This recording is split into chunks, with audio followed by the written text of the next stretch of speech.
Captain James Reed stood at the viewport of the medical frigate Mercy's Hand, watching the alien world of Proxima B rotate slowly beneath them. The blue-green surface was marred by the dark scars of war, a conflict the humans had no part in, starting but had volunteered to help mitigate. "Status report," Reed called out, turning to face his executive officer, Lisa Thorne.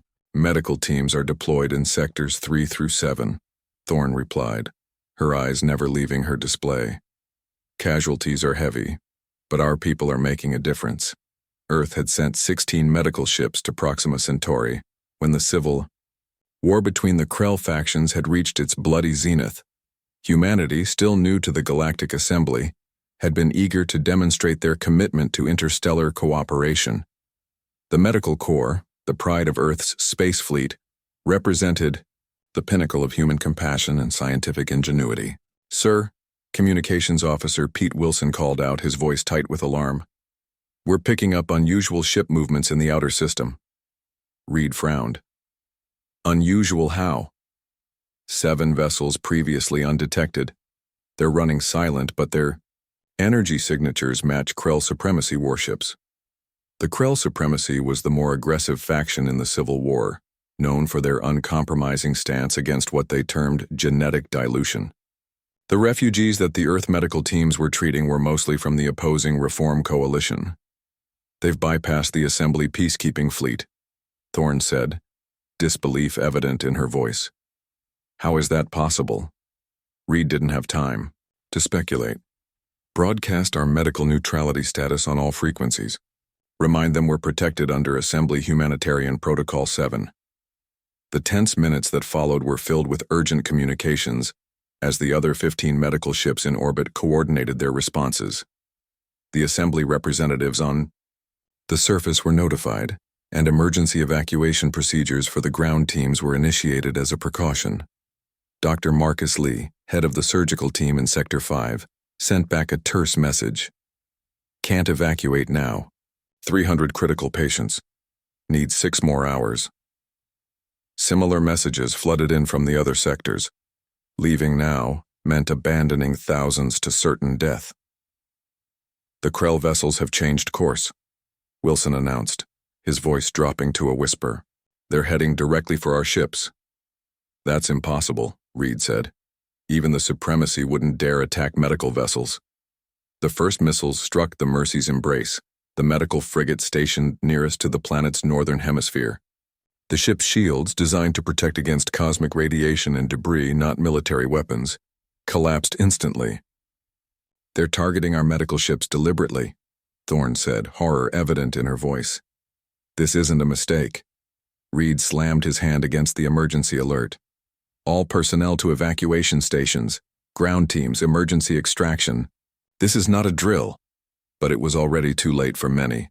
The healing touch and the compassion were hit next, their hulls rupturing in silent bursts of oxygen and debris. "Sir, we have a transmission from the Supremacy flagship," Wilson reported. Diao.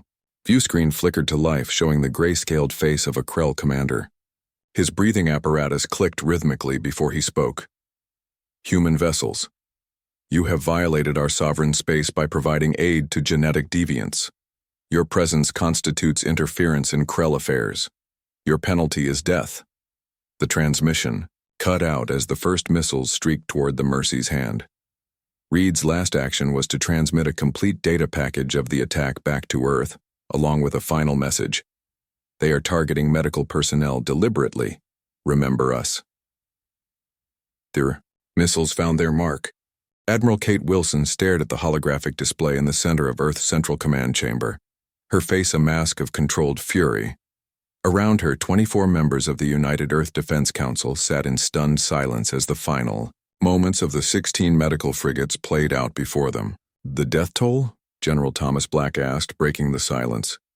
7,412 medical personnel, Wilson replied, her voice tight, "including all ground teams who couldn't reach extraction points." The room erupted in angry voices. "This is unprecedented. A direct violation of Assembly protocols. An act of war." Wilson raised her hand, and the room fell silent again. "The Krell Supremacy has issued a statement," claiming our medical teams were providing military support to the Reform Coalition. They're calling it a justified military action against enemy combatants. That's absurd, said Ambassador Jack Rivera, Earth's representative to the Galactic Assembly. Our teams were treating civilians from both factions. We have the documentation. The Assembly has called an emergency session, Wilson continued. But early indications suggest many species are reluctant to take action against the Krell. Reluctant? Black slammed his fist on the table. 7,000 humans were slaughtered while providing humanitarian aid. Rivera sighed heavily. The Krell supremacy holds considerable power in the Assembly. Many species depend on their rare minerals and gravitational technology. Political and economic realities may outweigh justice, so the butchers go free, Wilson said, disgust evident in her voice. The meeting continued for hours as options were debated. Military response, economic sanctions, diplomatic isolation, all were considered and found wanting. Earth was still too new to the galactic stage, too dependent on the established order to challenge it directly. 3 days later, Rivera stood before the Galactic Assembly, presenting evidence of the atrocity. The holographic recording showed medical personnel being cut down while operating on patients, escape pods being targeted, and the systematic destruction of clearly marked hospital ships. The Assembly listened. They expressed regret. They offered condolences. And then they voted to condemn the unfortunate incident without assigning blame or imposing consequences. Back on Earth, the public reaction was one of disbelief, followed by rage. Memorial services were held in every major city. The names and faces of the fallen medical personnel were displayed on buildings, in town squares, on personal devices. Earth mourned. But in the quiet rooms of power, another response was taking shape. We don't have the military strength to challenge the Krell directly, President Howard Campbell said to his assembled advisors in the underground Situation Room beneath New Geneva. But we cannot, will not, let this stand. What do you propose, Mr. President? Wilson asked. Campbell's eyes were hard. We will do what humanity has always done best. We will adapt. We will prepare. And we will never forget. He turned to Director Mia Rodriguez of Earth Intelligence. Implement Operation Long Memory immediately. Rodriguez nodded grimly. Yes, sir. As the others left, Campbell turned to Wilson. The galaxy believes we've accepted this injustice, that we've moved on. Let them think that. And in reality? Wilson asked. Campbell's expression was cold determination personified. In reality, Admiral, the Krell supremacy just made the worst mistake in their species' history. They just don't know it yet. 5 years passed. Earth appeared to have moved on from the tragedy. Trade relations were cautiously re-established with Krell-aligned worlds. Human representatives participated in assembly proceedings with professional detachment. To all outward appearances, humanity had learned its place in the galactic order.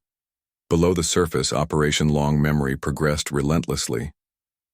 Deep in the asteroid belt between Mars and Jupiter, Dr. Anna Roberts supervised the final phase of testing on the newly commissioned research vessel Never Forget.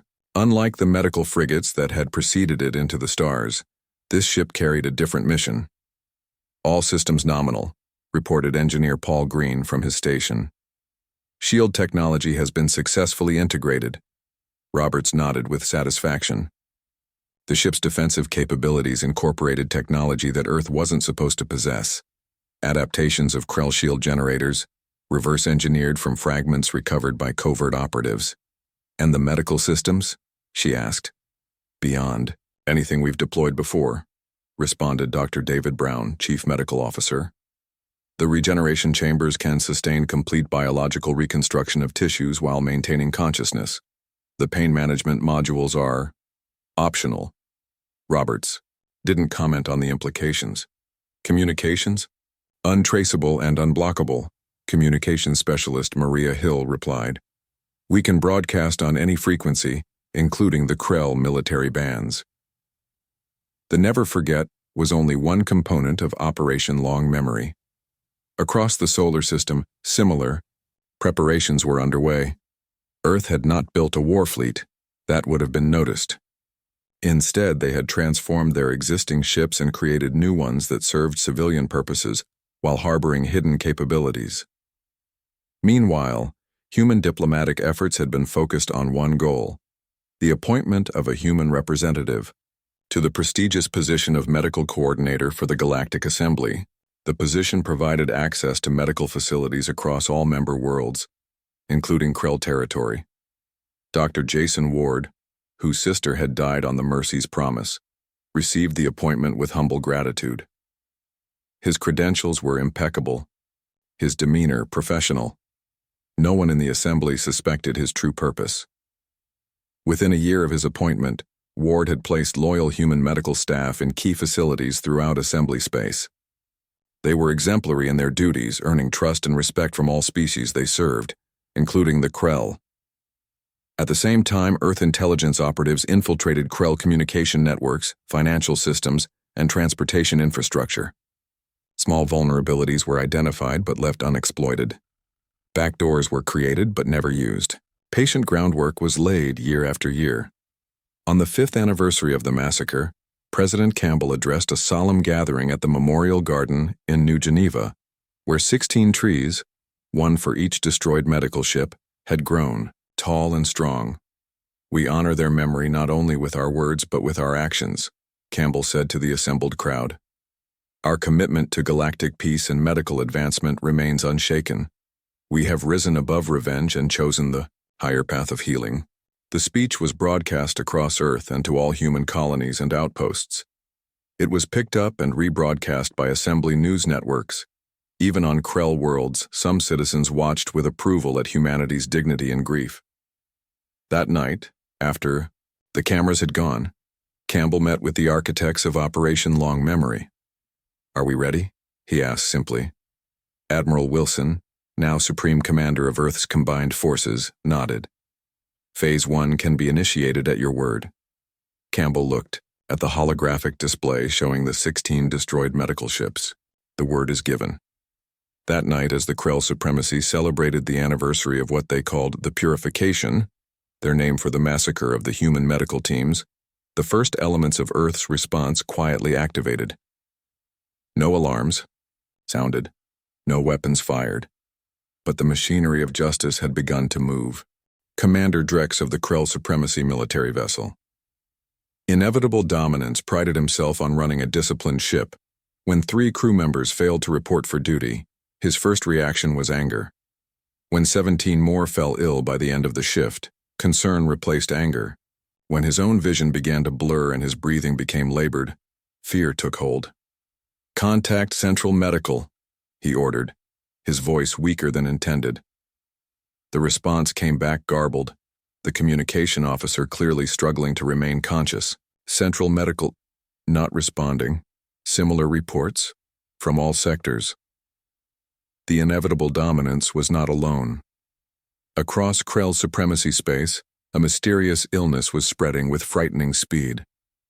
Military vessels, government buildings, Supremacy loyalist strongholds, all reported the same symptoms. The Krell Reform Coalition territories remained unaffected. In the Assembly Medical Coordination Center, Dr. Ward received the first distress calls with practiced concern. "We'll dispatch emergency teams immediately," he assured the Krell representatives, his voice the perfect blend of professional calm and urgency. Within hours, human medical ships were en route to Krell space, not the obvious military vessels that some had expected Earth to build after the massacre, but healing ships, their hulls gleaming white with the universal medical symbol prominently displayed. The first vessel to arrive was the Forgiveness, captained by Mark Stevens, whose father had died treating Krell patients 5 years earlier. As his ship established orbit around the Krell capital world, Stevens opened a channel. "This is Captain Stevens of the Earth medical vessel Forgiveness. We are responding to your distress call and request permission to render aid." There was a long pause before the reply came. "Permission granted. Our medical facilities are overwhelmed." The human medical teams that descended to the surface wore the same uniforms as those who had been slaughtered 5 years before. They moved with the same efficiency, the same dedication to their oaths. But there was something different in their eyes, a hardness, a certainty. On the main Krell military base, Dr. Lisa Cole examined the base commander, who lay shivering despite the elevated temperature of the Krell environment. "This appears to be an engineered pathogen," she explained, her diagnostic equipment displaying results that only she could interpret correctly. "It targets specific genetic markers." "How is that possible?" the commander gasped. "Our biological defenses are the strongest in the galaxy." Cole nodded thoughtfully. "Indeed, which suggests this was designed with intimate knowledge of Krell physiology." She prepared an injection. "This should stabilize your condition while we develop a more permanent solution." Similar scenes played out across Krell space. Human medical teams arrived, diagnosed, and began treatments that alleviated symptoms without curing the underlying condition. The Krell remained dependent on regular treatments from the humans they had once targeted for extermination. On Earth, President Campbell addressed an emergency session of the Defense Council. "Phase 1 has exceeded expectations," Director Rodriguez reported. "The pathogen has affected 87% of those who participated in or authorized the attacks on our medical ships. The remaining 13% will be reached within days." "Casualties?" Campbell asked. "None yet," Rodriguez replied. "The pathogen is designed to incapacitate, not kill. As intended." General Black frowned. "Some would say we're being too merciful." "This is not about mercy," Campbell responded firmly. "This is about justice, with precision. Every individual who ordered or carried out attacks on our medical personnel 5 years ago is now experiencing the consequences of their actions. Not their children, not innocent civilians, only those with blood on their hands," Admiral Wilson added. "And they now depend on human medical expertise to survive." The symmetry is fitting. As reports from Krell space continued to arrive, it became clear that the supremacy's power structure was crumbling. Military leaders were incapacitated, government officials were unable to perform their duties. And through it all, human medical teams worked tirelessly, providing care with professional detachment. The message was unmistakable. Earth could have chosen genocide, but had instead chosen selective justice.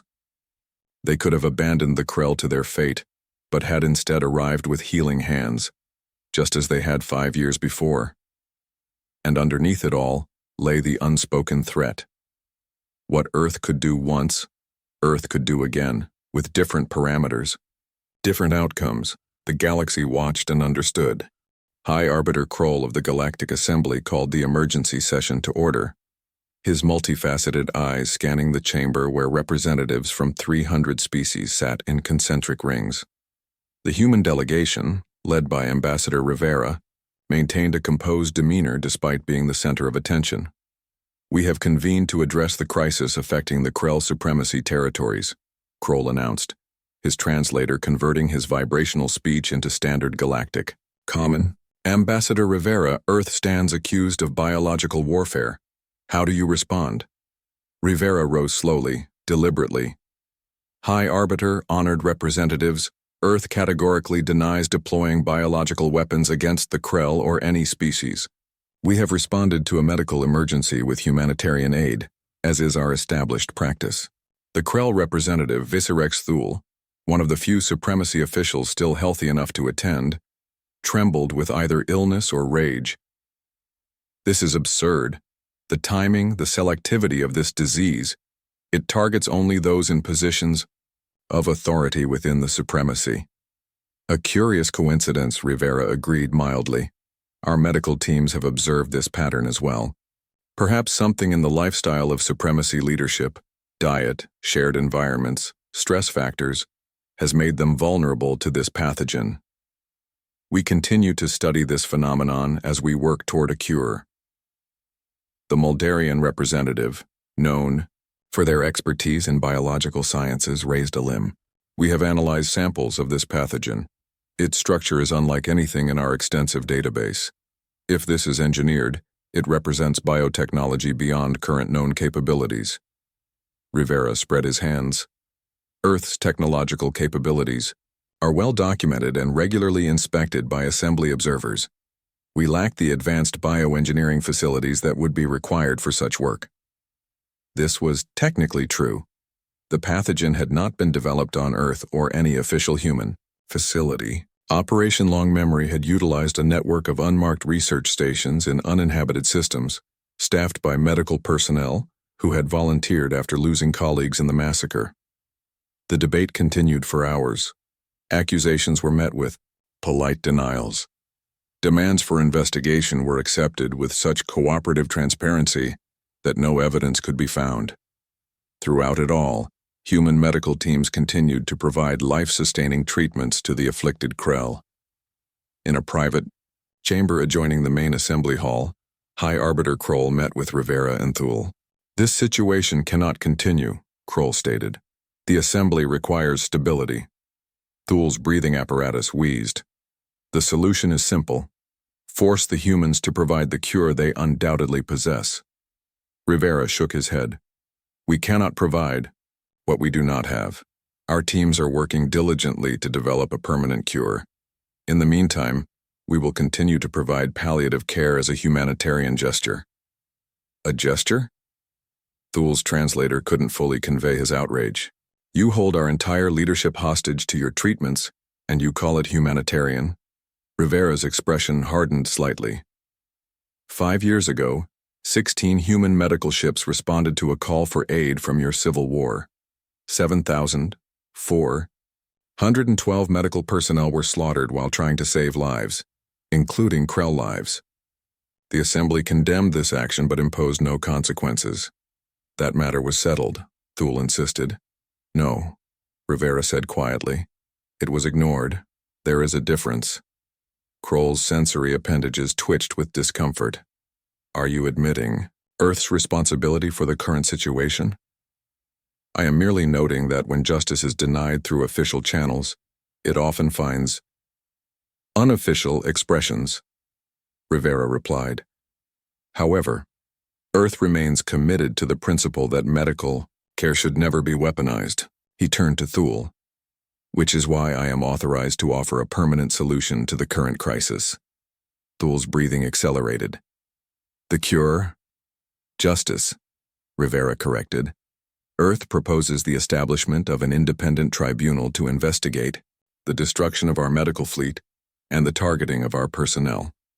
All evidence will be presented, all responsible parties will be identified, appropriate penalties will be determined."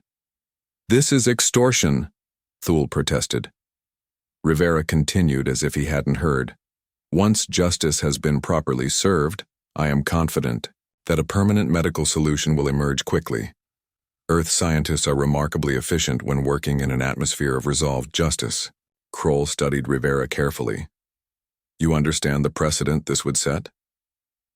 "I do," Rivera acknowledged. "Just as the unpunished massacre of medical personnel set a precedent 5 years ago, one that threatened every humanitarian mission throughout the galaxy. That precedent must be corrected." As the negotiations continued in private, the public narrative focused on Earth's humanitarian response to the crisis. Human medical ships, now numbering 16, precisely the same number as had been destroyed, remained in Krell space providing care. Human medications alleviated suffering. Human doctors worked tirelessly, and human intelligence operatives ensured that not a single Krell communication system functioned without their knowledge. Not a single Krell military vessel could power up without their awareness. Not a single Krell official could meet in secret without being monitored. "We have them completely contained," Director Rodriguez reported to President Campbell. "Phase 2 is proceeding as planned." Campbell nodded. "And Phase 3? Rodriguez's expression was grim satisfaction. "Ready on your command, but I don't think it will be necessary. They're breaking." The tribunal convened on neutral territory, a space station at the intersection of 4 major galactic sectors. 12 judges from different species presided, each chosen for their reputation for impartiality. Earth had insisted on complete transparency, with proceedings broadcast throughout assembly space. The evidence was overwhelming. Ship logs, communication records, personal testimony from Krell defectors, medical records of the human victims. All were presented methodically, building an irrefutable case. Commander Grax of the Krell Supremacy Fleet was the first high-ranking officer to face judgment. Now dependent on twice-daily treatments from human medical staff, he sat in the defendant's chair, his once imposing frame diminished by illness. "Commander Grax," the lead judge addressed him, "the evidence indicates you personally gave the order to fire upon the human medical vessel Mercy's Hand, despite clear identification of its non-combatant status. How do you respond?" Grax's breathing apparatus clicked rhythmically before he answered. "I acted under orders from Supreme Command." "And would you have ordered the execution of wounded civilians under the same orders?" the judge pressed. "I serve the Supremacy," Grax replied, avoiding the question. Video evidence played on the large display, the final transmission from Captain Reed of the Mercy's Hand, showing medical personnel frantically trying to evacuate patients as missiles streaked toward them. The footage ended with Reed's final words. "They are targeting medical personnel deliberately. Remember us." Throughout assembly space, billions watched. Many had accepted the official narrative 5 years earlier, that the human ships had somehow violated neutrality, that there had been justification for the attack. Now confronted with the unvarnished truth, public opinion shifted dramatically. Day after day, the evidence mounted.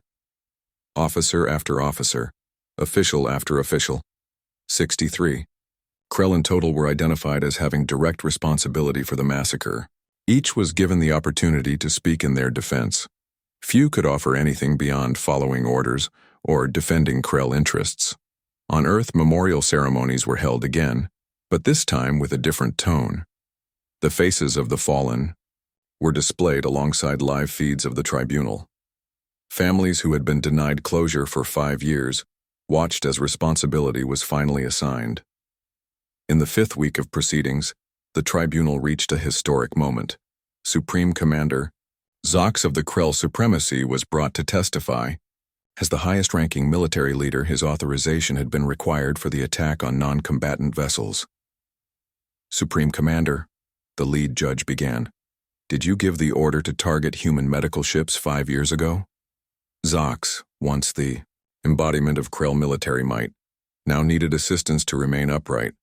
His voice, when it came, was barely audible through his translator. "I did." A murmur ran through the assembled observers.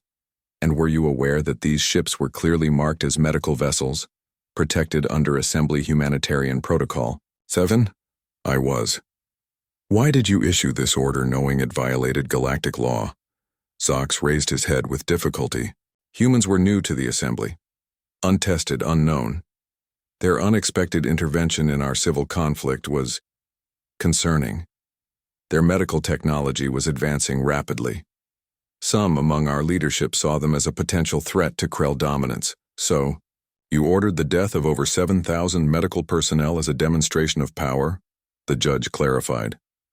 "As a necessary lesson," Zox corrected. "The Assembly is ruled by strength. We believed humans needed to understand this."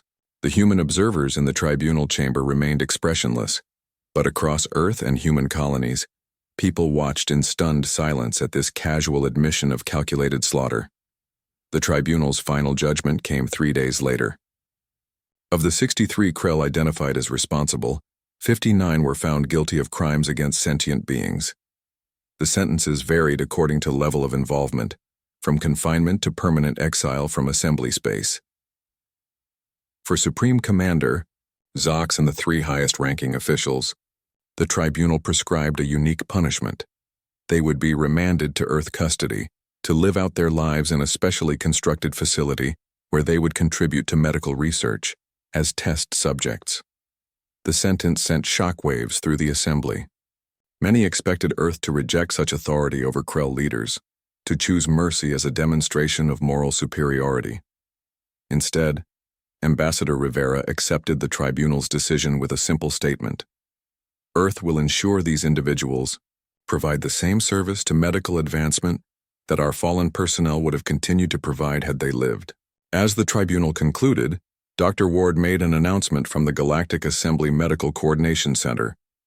A permanent treatment protocol has been developed for the pathogen affecting Krell supremacy territories. Distribution will begin immediately. The timing left no doubt about the connection between justice and cure. The message was unmistakable.